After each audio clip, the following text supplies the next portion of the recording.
অবশেষে ভেঙে যাচ্ছে ইন্ডিয়া। গ্রাম্য ভাষায় প্রচলিত একটা শব্দ আছে যে অন্যের জন্য খাদ খুঁজলে সেই খাদে নিজেরই পড়তে হয়।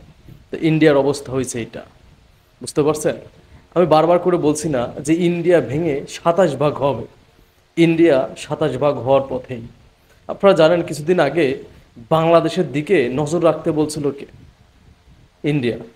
তাদের সেনা সদস্যদের বলছিল বাংলাদেশের দিকে নজর রাখতে, যে তারা আবার এইটাতে এটাও উদাহরণ দিয়েছিল ইউক্রেন আর হচ্ছে গাজা। আমি তার ভিডিও বানাইছিলাম, আপনারা জানেন। দেখেন, বেশি বাড়াবাড়ি করা ভালো না। আর আপনি দেখেন, আমি বলি আপনাকে কিছুদিন আগেও, ইন্ডিয়া যদি বুদ্ধিমানী হবে, পৃথিবীর সব থেকে বোকা প্রধানমন্ত্রী হচ্ছে মোদি। এটা গুগলে সার্চ দিলে আপনি পাবেন। পৃথিবীর সব থেকে বোকা প্রধানমন্ত্রী। এই বোকা প্রধানমন্ত্রী বর্তমানে যদি বাংলাদেশের সাথে সম্পর্ক ভালো করতে চায়, তাহলে ডক্টর মোহাম্মদ ইউনূস স্যারকে খুশি করতে হবে। এটাই তো। কিন্তু ডক্টর মোহাম্মদ ইউনূস স্যারকে খুশি করাতে তো সম্পূর্ণ ব্যর্থ ইন্ডিয়া। কি জন্য ব্যর্থ? ডক্টর মোহাম্মদ ইউনূস স্যারকে বসাইছে কারা? শিক্ষার্থীরা না। শিক্ষার্থীরাই ডক্টর মোহাম্মদ ইউনূস স্যারকে এই আসনে বসাইলো, ক্ষমতার আসনে। আর সেই শিক্ষার্থীদের যদি ভিসা বাতিল করা হয় ইন্ডিয়ার, তাহলে ডক্টর মোহাম্মদ ইউনূস স্যারের সাথে কি সম্পর্ক ভালো হবে? কোনোদিনও ভালো হবে ইন্ডিয়ার? আপনার কি মনে হয়? কোনোদিনও না। তা এই যে বোকা প্রধানমন্ত্রী, একজন চায়ের দোকানদার ছিল, তার কাছ থেকে এর থেকে ভালো কি আশা করেন? ইন্ডিয়া যে তাদের ফরেন পলিসিতে সম্পূর্ণ ব্যর্থ, এটা তারা বারবার করে প্রমাণ দিছে। আপনি ইন্ডিয়া তার ফরেন পলিসিতে যে ব্যর্থ, এটা তাকান আশেপাশের দেশগুলোর দিকে। ভুটানের মতো ছোট দেশ, যেটা ইন্ডিয়ার কোলের ভিতর এক প্রকার, তাও আজকে চায়নার কথা মতো চলে। নেপাল, শ্রীলঙ্কা, মালদ্বীপ, তারপরে হচ্ছে পাকিস্তান তো নাই। বাংলাদেশ, বাংলাদেশ এটাও তো গেছে। কিন্তু ইন্ডিয়ার জন্য যতটা গুরুত্বপূর্ণ না যে মালদ্বীপ, শ্রীলঙ্কা, তারপরে হচ্ছে আপনার ভুটান, তারপরে নেপাল, এর থেকে গুরুত্বপূর্ণ দেশ কিন্তু বাংলাদেশ। সো এই বাংলাদেশের সাথে ফরেন পলিসি ঠিক রাখা উচিত ছিল না তাদের? বাংলাদেশের জনগণ কী চায় সেটা রাখা উচিত ছিল না? না। ইন্ডিয়া একটা গোষ্ঠীকে সবসময় খুশি করার জন্য কাজ করছে। আজকে কি শুরু হয়েছে? আমি যে গত 2 দিন ধরে 2টা ভিডিওতে বলছিলাম, যদি বাংলাদেশে কোনো রকম ইন্ডিয়া হামলা করার চেষ্টা করে, ওই দিক দিয়ে চায়না পাকিস্তান বসে থাকবে না। ওদিক দিয়ে চায়না পাকিস্তান দখলদারি শুরু করে দেবে ইন্ডিয়ার। কি আমার কথা মিলছে?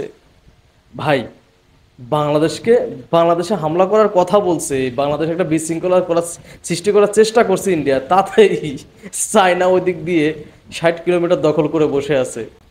ভাই, এরা এদের ক্ষমতা শুধু বাংলাদেশের সাথে চোখ গরম করতে পারে, তাছাড়া অন্য কোনো দেশের সাথে চোখ গরম করার ক্ষমতা ইন্ডিয়ার নাই। পাকিস্তানটা তো দিনভর আব্বু আব্বু করে, আর চায়নার কথা তো বললামই না। হ্যাঁ, শুধু যে অরুণাচল প্রদেশটা যে আপনার শুধু 60 কিলোমিটার নিচে তা না। এদিক দিয়ে মণিপুর হেরাতে যুদ্ধ শুরু করছে। হেরা মনে করেন রকেট হামলা করতেছে। মুখ্যমন্ত্রী বাড়িতে হামলা করতেছে, রকেট হামলা করতেছে। কেন? তারা স্বাধীনতা চায়, তারা স্বাধীন হইতে চায়। বুঝতে পারছেন? অন্যের জন্য খাল কাটলে যে সেই খালে নিজেরই পড়তে হয়, এটা বারবার ইন্ডিয়ার কাছে প্রমাণিত হইতেছে। ইন্ডিয়ার ঘুম ভাঙতেছে না। বোকা রে ভাই, এরা বোকা। একটা বড় রাষ্ট্রকে কিভাবে টিকিয়ে রাখতে হয়, এটাতে ইন্ডিয়া সম্পূর্ণ ব্যর্থ। একসময় কিন্তু ইন্ডিয়া নিজেরাই এই এই ছোট ছোট যে রাষ্ট্রগুলো, এরা কিন্তু দখল করছিল। সিকিমের দিকে তাকান, সিকিমকে কিভাবে নিছে, হায়দ্রাবাদ। দেখেন, আজকে যদি মণিপুর কোনোভাবে আলাদা হয়ে যায়, তাহলে ওদিক দিয়ে হায়দ্রাবাদ, সাউথ ইন্ডিয়া, পাঞ্জাব, কাশ্মীর, তাহলে ইন্ডিয়া কয় ভাগ হবে? ভেঙে ভেঙে 14 ভাগ হবে। ওই যে ইন্ডিয়া স্বপ্ন দেখছিল না যে 1947 সালে যে দেশ বিভক্ত হয়েছিল, 47 সালে, আপনারা জানেনই। আবার তারা 47 সালে সব কিছু মিলে ফিরিয়ে নিবে, এটা তাদের প্ল্যান ছিল। 47 সাল আসতে আসতে ইন্ডিয়া ভেঙে 47 টুকরা হবে। ওয়েট করো দাদু, তোমাদের ফরেন পলিসিতে তো তোমরা সম্পূর্ণ ব্যর্থ।